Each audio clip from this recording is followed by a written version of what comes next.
आपण पाहणार आहोत चित्र आणि वस्तूंचा उपयोग करून स्थान संबोध संकल्पना कशी शिकवायची। नमस्ते। आज आपण आजच्या सत्रामध्ये स्थान संबोध ही गणिती संकल्पना पाहणार आहोत। स्थान संबोध म्हणजे काय तर वस्तूचं एखाद्या व्यक्तीचं स्थान हे आधी आपल्याला मुलांना समजून सांगावं लागेल।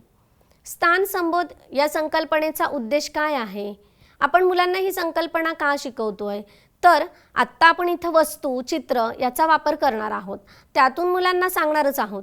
पण पुढे जाऊन मुलांना अंकाची ओळख झाल्यानंतर अंकाचे स्थान हे देखील समजणं गरजेचे आहे। त्यामुळे आपण स्थान संबोध ही संकल्पना मुलांबरोबर कशी घ्यायची हे पाहणार आहोत। ही संकल्पना शिकवण्यासाठी काही शिकवण्याच्या पद्धतीचा आपण वापर करूयात। म्हणजे काय करणार आहोत तर आपण वस्तूंचा वापर करूयात, चित्रांचा वापर करूयात, तसेच डोर स्टेप स्कूल गणित बॅगेमध्ये स्थान संबोधसाठी साधन देखील आहे, त्याचाही वापर आपण इथं करणार आहोत।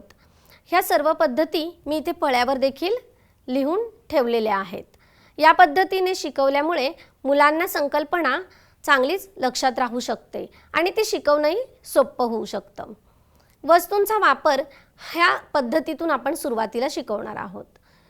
वस्तूंचा वापर, चित्र, साधन ह्या सगळ्या पद्धती मी एकत्रितरित्या तुम्हाला दाखवत आहे। पण शिक्षिका म्हणून आपण हे लक्षात घ्यायचं आहे की मुलांबरोबर घेताना मात्र आपण एकेका टप्प्याने जाऊयात। एक एक पद्धत मुलांना व्यवस्थित समजून सांगून त्यातून स्थान संबोध शिकवूया आणि ते मुलांच्या व्यवस्थित लक्षात राहिलं की दुसऱ्याही पद्धतीचा वापर इथे करूया। कारण एखाद्या मुलाला वस्तूंद्वारे व्यवस्थित समजू शकतं, एखाद्या मुलाला साधनातून देखील समजू शकतं। त्यामुळे आपण सगळ्या पद्धतींचा वापर करणार आहोत। सुरुवातीला मी घेतलेल्या वस्तूंची तुम्हाला ओळख करून देते। मला उपलब्ध झालेल्या वस्तू मी इथे वापरल्या आहेत। तुम्ही घेताना तुम्हाला वर्गामध्ये आजूबाजूला ज्या वस्तू उपलब्ध होतात त्या तुम्ही वापरू शकता। फक्त आपण शिक्षिका म्हणून एका गोष्टीची काळजी घेऊयात की वस्तू घेताना मुलांना इजा होणार नाहीत अशाच त्या निवडूयात। त्यानंतर अगदी लहान वस्तू देखील घेणं टाळूया, म्हणजे मुलं तोंडात घालणार नाहीत याकडे हे आपण पाहूया। मी कोणत्या वस्तू घेतल्यात त्याची मी तुम्हाला आधी ओळख करून देते। मुलांना तुम्ही देखील आधी वस्तूंची ओळख करून द्या। हे आहे फूल, हा आहे कागदी ग्लास, हा आहे बॉल आणि हा आहे बाउल। आता वस्तूंमधून आपण त्या वस्तूंचं स्थान काय आहे हे सांगणार आहोत मुलांना। मग कसं बोलूयात तर फुलानंतर काय आहे ग्लास, फुलानंतर काय आहे ग्लास, बॉल नंतर काय आहे हा बाउल, बॉल नंतर काय आहे हा बाउल। हे मी तुम्हाला सुरुवातीला सोप्याकडून अवघडाकडे असं आपण जातो त्याप्रमाणे मी तुम्हाला सांगितलं। आता पुढे जाऊन अजून ह्या वस्तूंचं स्थान कसं सांगू शकतो तर फूल आणि हा बॉल याच्यामध्ये काय आहे तर हा कागदी ग्लास, फूल आणि बॉल या दोघांच्या मध्ये हा ग्लास आहे। तसंच ग्लास आणि हा बाउल या दोघांच्या मध्ये काय आहे तर बॉल। म्हणजे कोणाच्या नंतर कोणत्या वस्तूचं स्थान आहे, कोणाच्या मागे कुठल्या वस्तूचं स्थान आहे, कोणाच्या पुढे काय आहे हे आपल्याला अशा वेगवेगळ्या शब्दांमधून मुलांना त्या वस्तूंचं स्थान सांगायचं आहे। पुढे सुद्धा आपण कसं सांगू शकतो तर या बॉलच्या पुढे काय आहे ग्लास आहे। आता वस्तूंची जागा बदलून देखील सांगूयात, कारण मुलांना जर एका पद्धतीने त्या वस्तूला तिथेच बघायची सवय झाली तर मुलं उत्तरं पटापट देतात। पण मुलांना वस्तू बदलूनही सांगता येतं का हे सुद्धा आपल्याला बघायचं आहे।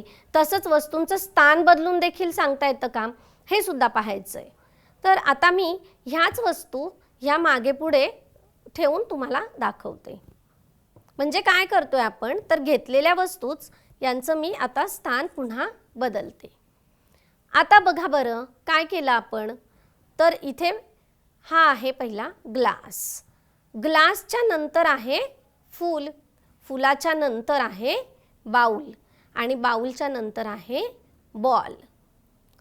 म्हणजे वस्तू बदलल्या आणि तरी देखील त्याचं स्थान आपल्याला मुलांना सांगायचं आहे. आता फुलाच्या पुढे काय आहे? ग्लास आहे. ग्लास आणि बाउलच्या मध्ये काय आहे? तर फूल आहे. म्हणजे पुढे, मागे, त्यानंतर मध्ये या सगळ्या संकल्पनांचा वापर करून आपण स्थान संबोध हे मुलांना इथे समजून सांगितलेलं आहे. मी वस्तूंचा वापर करून तुम्हाला दाखवले. आता पुढे जाऊन आपण चित्रांचा वापर करून कसं सांगू शकतो ते देखील पाहूया. इथे फळ्यावरती मी हे चित्र काढलेलं आहे. चित्र कशाचं आहे? तर हे झाड आहे, हा बॉल आहे आणि ही बॅट काढलेली आहे. सेम तीच पद्धत इथेही आपण वापरणार आहोत. झाडाच्या पुढे काय आहे? बॉल आहे. बॉलच्या पुढे काय आहे? बॅट आहे. त्यानंतर झाड आणि बॅट याच्यामध्ये काय आहे? तर बॉल आहे. अशा पद्धतीने आपण फळ्यावर चित्र काढून किंवा पाटीवर, फरशीवर चित्र काढून देखील मुलांना स्थान संबोध संकल्पना सांगू शकतो. तसंच साधनाचा वापर कसा करायचा? जे डोअर स्टेप स्कूल गणित बॅगेमध्ये स्थान संबोध ह्या नावाने हे साधन आहे. आता मी तुम्हाला दाखवते की साधनाचा वापर आपण कसा करणार आहोत. ही आगगाडी आहे. साधनाचं नाव आहे आगगाडी. ही आगगाडी आहे. असे हे आगगाडीचे वेगवेगळे डब्बे आहेत. आपण आगगाडी ही इथे लावून घेणार आहोत. आगगाडी लावल्यानंतर आता कसं स्थान संबोध सांगणार? काहीतरी आपल्याला हवं की नाही? म्हणजे ह्या आगगाडीसाठी आपल्याला अजून चित्र देखील पाहिजेत. तर इथे काय आहे बघा. हा आहे पोपट. तो मी इथे ह्या डब्यावरती ठेवला. हा आहे कोंबडा. कोंबडा सुद्धा मी ह्या डब्यावरती ठेवला. हा आहे ससा. आता मी इथे ससा ठेवतीये. हा आहे झेब्रा. हा आहे झेब्रा. तो पण मी इथे ठेवला. हे आहे हरिण. हे आहे हरिण. हरिण पण मी इथे ठेवलेला आहे. आता स्थान संबोध कसं सांगणार बघा. पोपट, कोंबडा, ससा, झेब्रा आणि हरिण ह्या प्रत्येकाच्या मागे, पुढे, मध्ये कोण आहे हे आपल्याला सांगायचंय. पोपटच्या नंतर इथे कोण आहे? तर कोंबडा. कोंबड्याच्या नंतर कोण दिसतंय बरं? ससा. सशाच्या नंतर कोण दिसतंय? झेब्रा. झेब्राच्या नंतर हरिण. म्हणजे कोणाच्या नंतर कोण यातून मुलांना त्या प्राणी पक्ष्यांचं स्थान समजलेलं आहे. आता पोपट आणि ससा या दोघांच्या मध्ये कोण आहे बरं? तर कोंबडा आहे. या दोघांच्या मध्ये कोंबडा आहे. म्हणजे कोंबड्याचं स्थान कुठलं झालं? तर पोपट आणि ससा या दोघांच्या मधलं स्थान हे कोंबड्याचं आहे. तसंच इकडे बघा बरं. ससा आणि हा आहे हे हरिण. ससा आणि हरिण या दोघांच्या मध्ये कोण आहे? झेब्रा. झेब्रा आहे की नाही? म्हणजे ससा आणि हरणाच्या मधलं स्थान कोणाचं आहे? झेब्र्याचं आहे. ही झाली एक पद्धत. आता आपण मगाशी दाखवलं तसंच चित्रांचा क्रम बदलूयात. आणि चित्रांचा क्रम बदलून मुलांना विचारूया. चित्र मी तीच घेतली आहेत. तुम्ही दुसरी चित्र सुद्धा इथं दुसऱ्या प्राणी पक्ष्यांची देखील घेऊ शकता. आता झेब्रा हा पहिला आहे की नाही? झेब्राच्या नंतर कोण आहे सांगा बरं? बरोबर, ससा. आता सस्याच्या नंतर कोंबडा. सशाच्या नंतरचं स्थान कोंबड्याचं आहे.